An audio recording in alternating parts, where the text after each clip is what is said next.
when your friendship doesn't have a purpose, you can do better.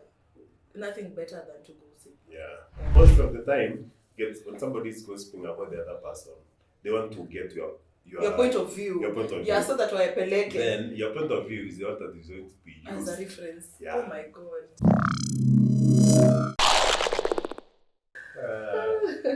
We have been friends for months. Yeah, for months. Like April to December, that's like 8 months. Feels like 8 years. No, I think that is the best kind of friendship ever. I'm one of the best kind of friendships ever. Where mna sync. Unaona? Mna sync, we sync into friendship. Achana kuniangalia hivyo. No, people don't know how we became friends. So, okay. No, our friendship synced. Do you share? Okay. You're a good vibe, I'm a good vibe. No, I'm the best vibe. Yeah, I've been traveling a lot, so at least I'm back. Now, I don't mind my voice, but I think I will manage. Please do. I will manage this. Please careful what na pause. But hata siogopi kukoa, no spreading the issue yangu kubwa sahi. How often do you show up for your friends? Well, I think people who know me quite well know that me, I do show up for my friends. When I'm able and capable, in any way. You don't show up kwa simu tu. No, but wewe unakwanga location A to Z.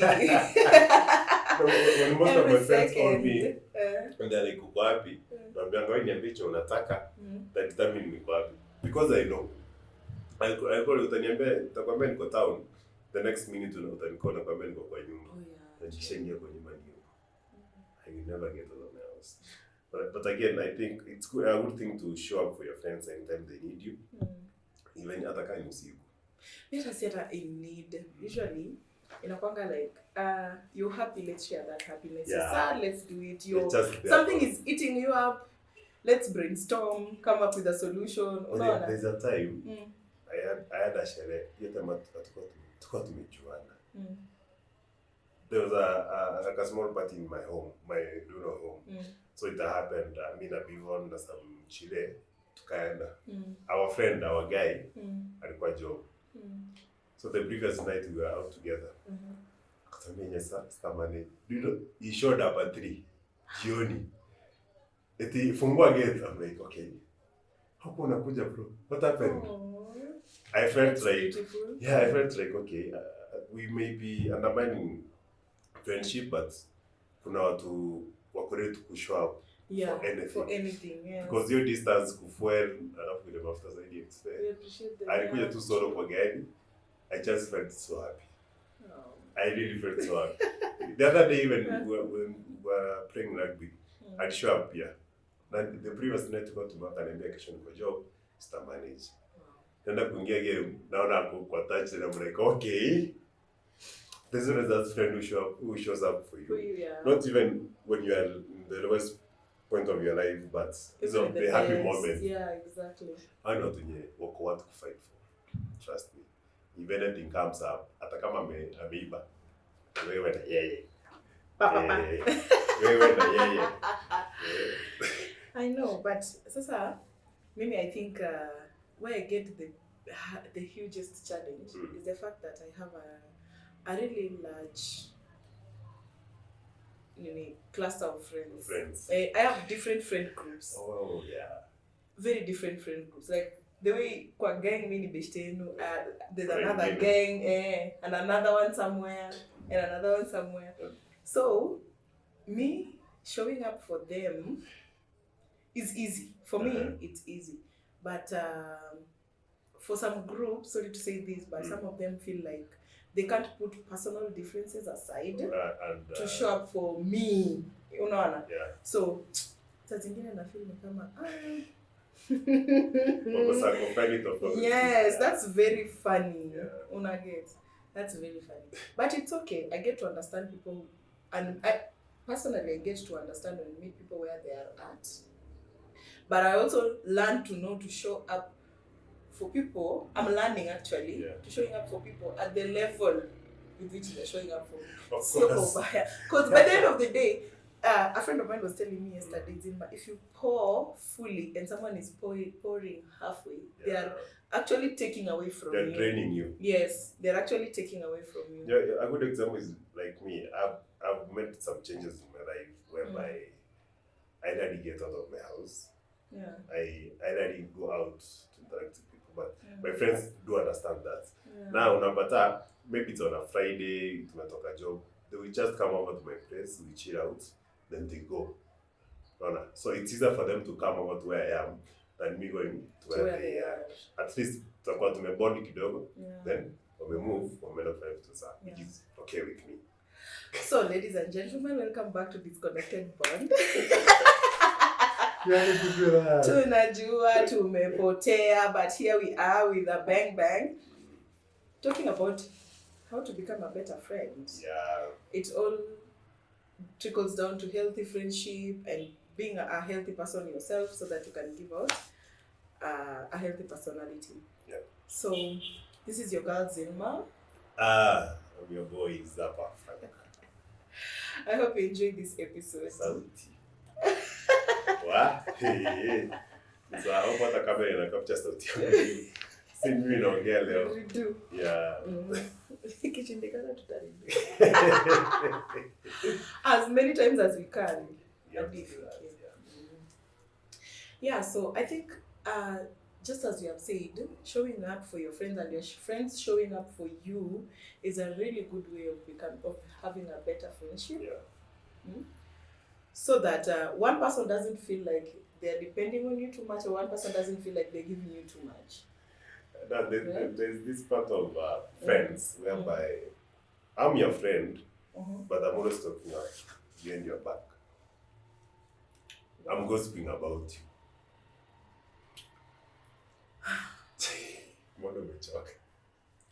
Nimechoka because it's very common with ladies, but it's very common.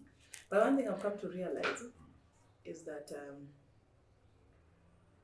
when your friendship doesn't have a purpose, you can do better. Nothing better than to gossip. Yeah. When your okay, that's deep. True. When your friendship does not have a purpose, you can do nothing better than gossip.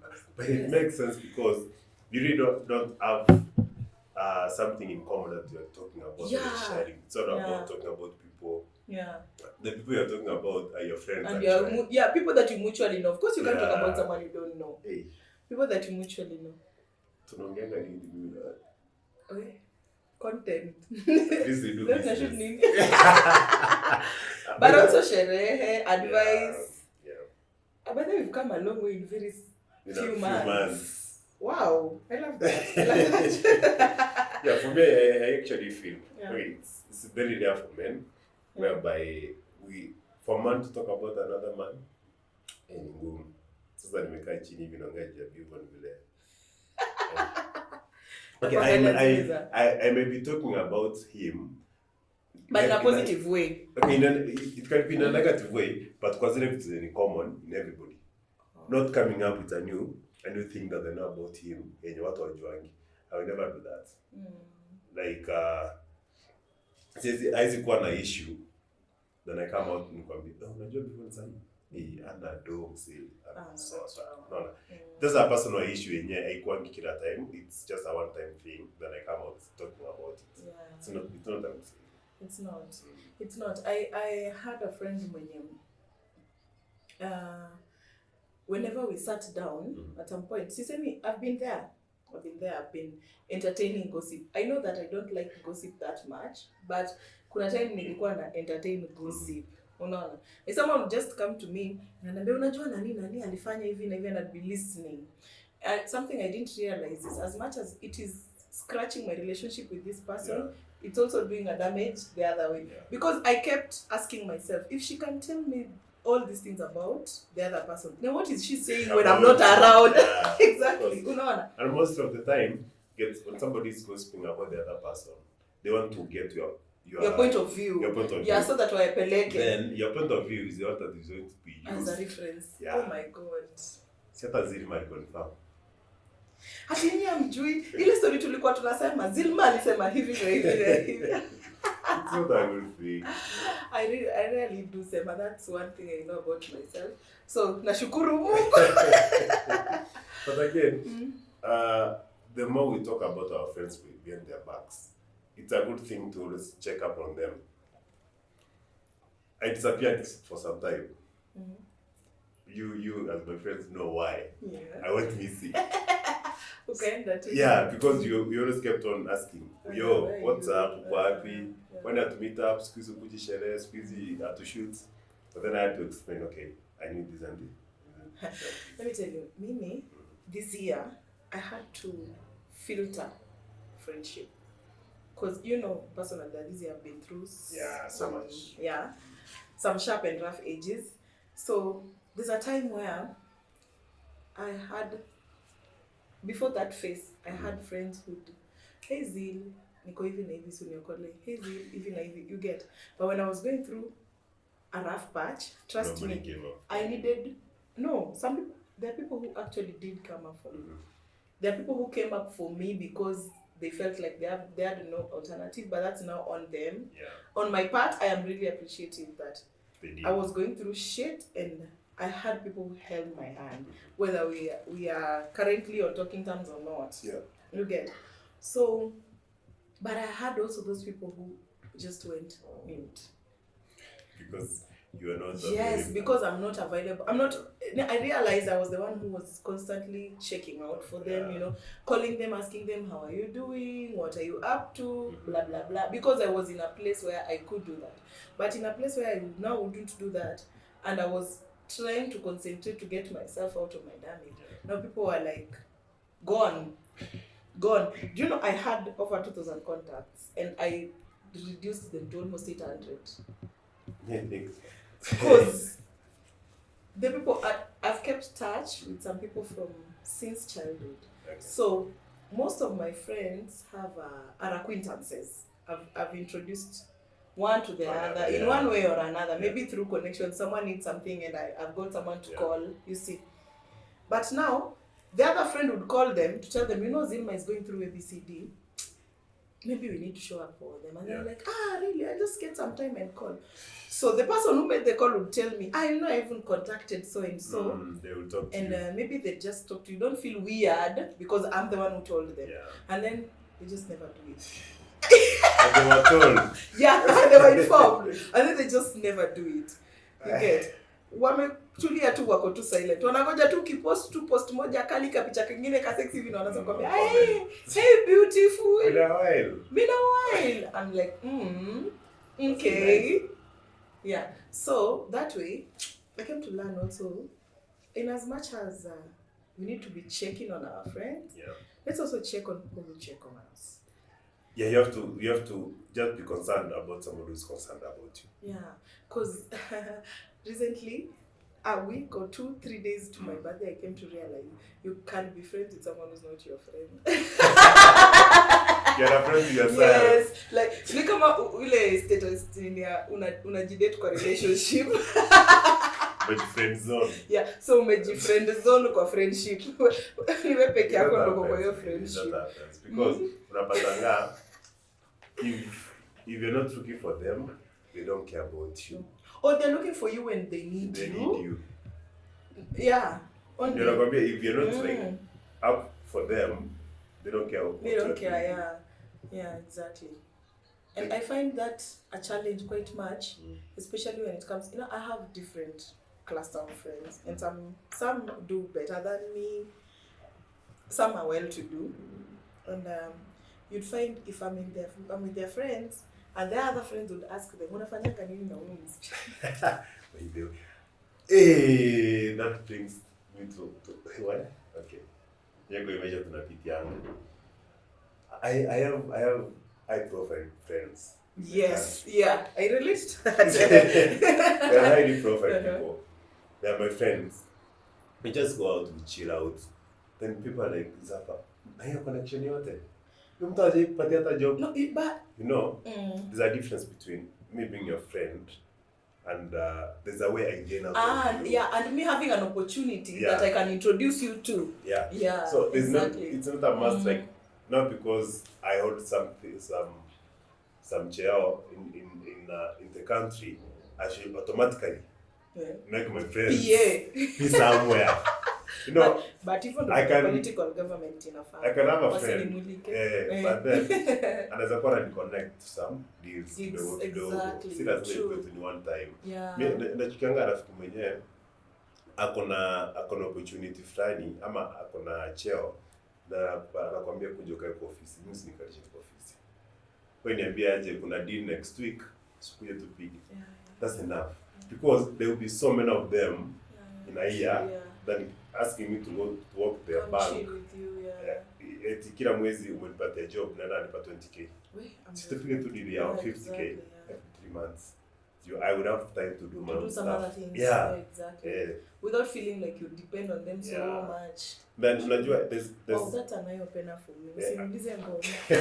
Hakuna kitu kingine mbaya like getting a job via a friend of yours and the people in the office know we ni friend of your boss, no wonder kwa they will never see you like. But me, the way I see it, if friendship can offer you shortcut, take it. That's but okay. Also just do something worth. Just do something. Worth that sacrifice because there's someone who wanted that job and they didn't get it because it was given to you. That's what I mean. True. You watakuwa na kuona like you're not qualified for this, but because you know someone who knows someone, that's why you're here. But that is how Kenya operates now. And people will not respect in the office.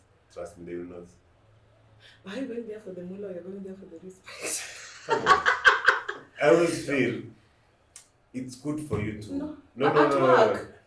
Yeah, I've worked in an office. At work, let me tell you something. People are not your friends. There need to be that basic respect in their ship. They're my colleague. Their boundaries we can't cross. But respect, they hold you in high regard. No, they will not. A few months ago, I was employed. So welcome. Welcome to the freelance world. Self-employment is hard. But you take it a day at a time. So a few months ago I was employed and literally, you know my personality. I am a mother in nature. I love taking care. I am a giver, let me say that. I love taking care of people in my space. Just knowing they are okay. If there is something I can do to make it better, to make our environment better. So I used to give. You give. But when I left the workplace, imagine left with 2 people. Who check on me actually, and they ask me how I'm doing and how is business going and stuff like that. And the rest, actually, I checked on one person the other day and they were like, I don't know. And then they went to me and I was like, okay. Anyway, workplaces are toxic and that's a topic for another day. Yes, true. But one thing I do, friends at work or friends anywhere else, something also that needs to be recognized, the fact that we do need to just have boundaries. Let people be themselves. I don't have to influence you to do what you don't want to do because you're my friend. I think my last point about being and I have to respect decisions. Yeah, man.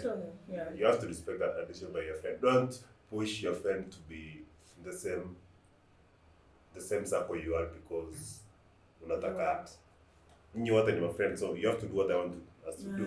No, kila mtu akona like na kila mtu anajijua. Unajua if you say we're going partying, maybe I had plans or I don't have the money or I don't I don't have to just definitely be there all the time. For me to know that don't get mad if I'm not taking liquor. I'm taking my soda. I mean that I will keep off with people. But I've never forced you to take it. You will never do that. Anyway, the last point that I like to talk about being a good friend. You as my friend, your nose is always into my relationship. Ooh. You're always trying to check who am I Who's that? How is my relationship? No, I'm like, Again, that comes Why are you from smiling? ladies. I know, that's why I was... For us guys, we don't care. We don't care with the ladies you go out with. As far as you, okay, you have to go pamoja, you introduce her to us, we are okay. But then, trust me, for boys, we always know, Mama, you. But then, I will never come in asking you, yo, how is your boyfriend doing? Kwani mko na issues? Mbona siku hizi mpost? You know, but No, that's it's not too being much. nosy. Yeah. But like I would ask someone, hey, sasa, kwani leo bea tupeleki out? What? Leo bea tupeleki That out. happens. It happens a lot, especially with ladies. Let me tell you. I think tackling friendships from a lady's point of view is it's both the strongest and the weakest. If you don't know your lanes, if you don't know your lanes, because ladies, you know, we talk, and having friends, a friendship is one of the healthiest things for us. You have to have a community, you have to have a support system. Yeah. But now, where to draw the line Is where the problem comes up. is where the problem comes out. In my past relationship, I know that personally I allowed friends to come in, you know, Be part of the relationship. Yeah, to be part of my relationship. And there's this day my mom sat me down and told me, Zil, there is no relationship that is for 3 people or more. It's only Just for 2. Yeah. Just always keep your issues to yourself. Yeah, not necessarily keeping your issues to yourself, but indulge when I let you in. You know, you don't have to reach out to the other partner, my partner, and tell them, you know, now Zil told me ABC. No. Unless I ask you that, you know, maybe in this aspect they listen to you. Please, let's go. You talk to him. Yeah. Or you talk to them. But now, this point where now my partner have to reach out to my friend, and my friend reaches out to my partner, and they're talking behind my back and things. You know, by the way, there's this phrase we say in mother tongue. Allow me for the first time. Okay. Mosmoko uniokromi. Translate. When I send you a greeting, it's never enough. You know, you want more. Yeah. You get. You just can't say good morning, then it's done. Yeah. How are you? Yeah, exactly. You want more. Yeah. So in a space where I, as a friend, have to come into your relationship and talk to your partner, who's not my friend, is a little bit off key, and that is something that I'm learning in adulthood. Trust me, in my early 20s, mchanganyiko relationship, friendship, hook me up with whom and whom, and you end up, you know, I'm dating so and so, and they're friends with someone, and I know their main girlfriend, but they want hookups with my friends, and it's messy. Okay. I can see that. It's messy. So now my friend is having a problem with their hookup, and they're reaching out to my guy. Yeah, you have to solve issues. You know, you become counselors, and you become. I think relationships and friendships are 2 different things. And people should learn to keep them separately. Okay. Tell me about it. Thank you. Have about that? Thank you. Tunarudi. I want to take time to think about it. We will continue the next episode. I have to say that.